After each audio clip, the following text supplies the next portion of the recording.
Hello everyone, my name is Rishi Ranjan.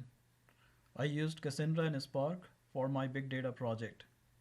First, I downloaded crime dataset of Montgomery County from their website. This is publicly available. My objective is to analyze this data and find out distribution of crimes occurring across the cities. I also want to find different type of incidents happening in Montgomery County. To meet my goal, I used a virtual machine having Spark 1.4, Cassandra 2.1, and PySpark connector for Cassandra. The programming was done in Python 2.7. Here's my solution architecture. The CSV file was loaded into Spark RDD using a Python program.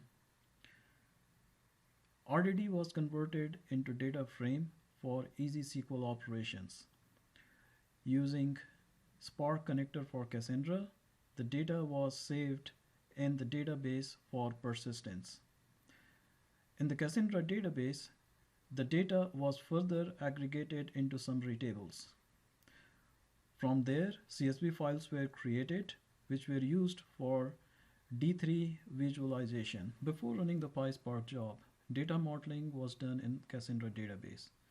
A master table was created to store raw data, and summary tables were created to store aggregate data. Here's a quick insight to the PySpark job. The data file was loaded into RDD. From RDD, a schema was created, which was converted into data frame for easy SQL operation. This data frame was registered as a temp table. The table was saved into a Cassandra table. The same operation was done for creation of summary tables as well. Python job was submitted and it created summary records, which was further used to create CSV output files. And from the output CSV files, I created D3 visualization for showing a distribution of incidents across. I hope you enjoyed watching this as much as I enjoyed presenting this. Thanks for your attention.